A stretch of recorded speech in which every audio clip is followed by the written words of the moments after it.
സുഹൃത്തുക്കളെ, ഇത് ഞാൻ മലമ്പുഴ റീജിയണൽ പോൾട്രി ഫാമിൽ നിന്ന് വാങ്ങിയ ഒരു ദിവസം പ്രായമുള്ള കോഴിക്കുഞ്ഞുങ്ങളാണ്. അപ്പോൾ ഇതിന് ഞാൻ എങ്ങനെയാണ് ബ്രോഡർ സെറ്റ് ചെയ്യുന്നതെന്നാണ് ഈ വീഡിയോയിൽ കാണിക്കുന്നത്. ആവശ്യമുള്ളവരെ എൻ്റെ കോൺടാക്ട് നമ്പർ ഇതിൽ കൊടുക്കുന്നുണ്ട്, അതിൽ കോൺടാക്ട് ചെയ്താൽ മതി. അതായത് 2 മാസം പ്രായമായ ശേഷമാണ് ഞാൻ കോഴിക്കുഞ്ഞുങ്ങളെ കൊടുക്കാൻ ഉദ്ദേശിക്കുന്നത്. അതുവരെയുള്ള എല്ലാ വാക്സിനും കൃത്യമായി കൊടുത്തിരിക്കും. അതിൻ്റെ വീഡിയോ ഇനി വരുന്ന വീഡിയോയിൽ നിങ്ങൾക്ക് കാണാം. ഇപ്പോൾ കൊണ്ടുവന്ന കോഴിക്കുഞ്ഞുങ്ങളെ അട്ടപ്പെട്ടിയിലാണ് ഞാൻ അവിടെ നിന്ന് കൊണ്ടുവന്നത്. 45 എണ്ണത്തിനെ കൊണ്ടുവന്ന് അതിനെ ഞാൻ എൻ്റെ ബ്രോഡറിലേക്ക് മാറ്റുകയാണ്. കുറച്ച് സ്പീഡായിട്ട് നമുക്ക് കാണാം, അല്ലെങ്കിൽ വീഡിയോ ഒരുപാട് ലെങ്ത് ആവും. അപ്പോൾ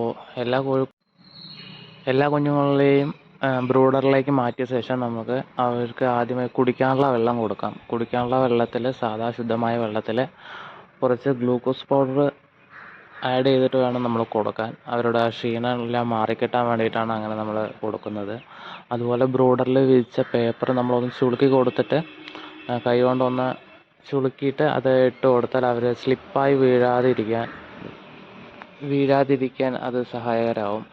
ഇപ്പോൾ കുഞ്ഞുങ്ങളെ എല്ലാം ഭയങ്കര ക്ഷീണത്തിലായിരുന്നു. ഓരോരുത്തരായിട്ട് വന്ന് വെള്ളം എടുക്കുന്നുണ്ട്. അപ്പോൾ വെള്ളം എടുക്കാത്ത മാറിക്കിടക്കുന്ന കുഞ്ഞുങ്ങളെ എടുത്ത് വെള്ളത്തിന് അടുത്ത് കൊണ്ടുവച്ചൊന്ന് മുടിച്ചു കൊടുത്തപ്പോൾ, അതിൻ്റെ കൊക്കൊന്ന് നനച്ചു കൊടുത്തപ്പോൾ അവരത് പിന്നെ അങ്ങനെ തുടർച്ചയായിട്ട് വെള്ളം കുടിക്കാൻ തുടങ്ങിയിട്ടുണ്ട്. കുഞ്ഞുങ്ങളെല്ലാം തന്നെ നല്ല രീതിയിൽ ഇപ്പോൾ വെള്ളം കുടിക്കാൻ തുടങ്ങിയിട്ടുണ്ട്. ഗ്ലൂക്കോസ് വെള്ളം ആയതുകൊണ്ട് ചെറിയൊരു മധുരം ഉണ്ടാവുമല്ലോ, അതുകൊണ്ടായിരിക്കും തോന്നുന്നു എല്ലാം നിറയെ വെള്ളം കുടിക്കുന്നുണ്ട്. പിന്നെ രാവിലെ മുതൽ അവർക്കൊന്നും ഫീഡൊന്നും കിട്ടിയിട്ടില്ല. അപ്പോൾ അതിൻ്റെ ക്ഷീണം കാണും. പിന്നെ വണ്ടിയിൽ യാത്ര ചെയ്തതിൻ്റെ ക്ഷീണം എല്ലാം കൂടി അവർ ഭയങ്കര ടയേർഡാണ്. അപ്പോൾ വെള്ളം കുടിച്ചതിന് ശേഷം കോഴിക്കുഞ്ഞുങ്ങൾ ഉഷാറായിട്ടുണ്ട്. അപ്പോൾ ഞാൻ നേരത്തെ സൂചിപ്പിച്ച പോലെ 2 മാസത്തിന് ശേഷമായിരിക്കും ഞാൻ കോഴിക്കുഞ്ഞുങ്ങളെ വിൽപ്പന ചെയ്യുന്നത്. അപ്പോൾ ആവശ്യമുള്ളവർ ബന്ധപ്പെടുക. നമ്പർ ഞാൻ വീഡിയോയിൽ ചേർക്കുന്നുണ്ട്. 2 മാസത്തിന് ശേഷം എല്ലാ വാക്സിനും കൊടുത്ത ശേഷമാണ് നിങ്ങളുടെ കയ്യിലേക്ക് കോഴിക്കുഞ്ഞുങ്ങളെ അയക്കുക. പിന്നെ അടുത്തതായിട്ട് നമുക്ക് തീറ്റയാണ് കൊടുക്കേണ്ടത്.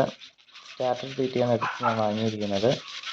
സ്റ്റാർട്ടർ തീറ്റ ഒരു ചല്ലടയിൽ ചലിച്ച് അതിൻ്റെ വലിയ തരികളെല്ലാം മാറ്റി ചെറിയ പൊടിയായിട്ടാണ് നമ്മൾ ഇട്ട് കൊടുക്കുന്നത്. വലിയ സോളിഡായിട്ടുള്ളത് അവരുടെ വയറ്റിൽ പോയി കഴിഞ്ഞ് കഴിഞ്ഞാൽ അവർക്ക് ദഹനത്തിന് ഫസ്റ്റ് ദിവസം ആയതുകൊണ്ട് ചെറിയൊരു ബുദ്ധിമുട്ടുണ്ടാകുമെന്ന് പറയുന്നത് കേട്ടിട്ടുണ്ട്. അപ്പോൾ അതുകൊണ്ടാണ് ചലിച്ച് അതിൽ പൊടിയായിട്ട് ഇട്ട് കൊടുക്കുന്നത്. 2-3 ദിവസത്തിന് ശേഷം നമുക്ക് സാധാരണ എങ്ങനെയാണോ കടയിൽ നിന്ന് കിട്ടുന്നത് അതുപോലെ തന്നെ നമുക്ക് കോഴിക്കുഞ്ഞുങ്ങൾക്ക് ഇട്ട് കൊടുക്കാവുന്നതാണ്.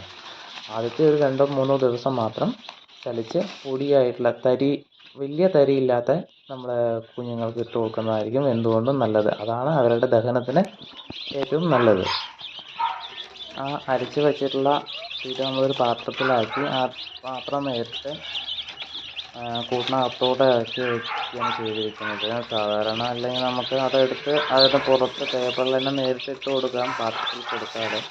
പക്ഷേ ഒരുപാട് കാശ് അപ്പം തന്നെ നമുക്ക് തീറ്റയിലാവും. അതുപോലെ തന്നെ നമുക്ക് ഒരുപാട് തീറ്റയുടെ നഷ്ടവും സംഭവിക്കും.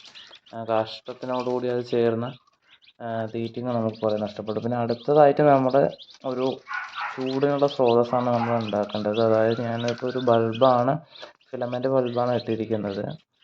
പക്ഷേ ഇതിപ്പോൾ വേനൽക്കാലം ആയതുകൊണ്ട് ചൂടിന് അത്ര ആവശ്യമില്ല കുഞ്ഞുങ്ങൾക്ക്. ഇതിന് മുന്നേ ഞാൻ വളർത്തിയ സമയത്തല്ല കുഞ്ഞുങ്ങൾ ബൾബിൻ്റെ വളരെ അടുത്ത് തന്നെ വന്ന് നിൽക്കുമായിരുന്നു. പക്ഷേ ഇപ്രാവശ്യം അത് കാണാനില്ല. അതിൽ നിന്ന് മനസ്സിലായത് ചൂടിൻ്റെ ആവശ്യം ഇപ്പോൾ കുഞ്ഞുങ്ങൾക്കില്ല എന്നാണ് എനിക്ക് മനസ്സിലായത്. രാത്രി സമയത്ത് മാത്രമാണ് ഞാനിപ്പോൾ ബ്രൂഡറിൽ ലൈറ്റ് ഇട്ടിരിക്കുന്നത്. അല്ലാത്ത സമയത്ത് ഓഫ് ചെയ്ത് വെക്കുകയാണ്. എന്താ വെച്ച് കഴിഞ്ഞാൽ കുഞ്ഞുങ്ങൾ അതിൻ്റെ ലൈറ്റിന് അടുത്ത് വന്ന് നിൽക്കുന്നില്ല.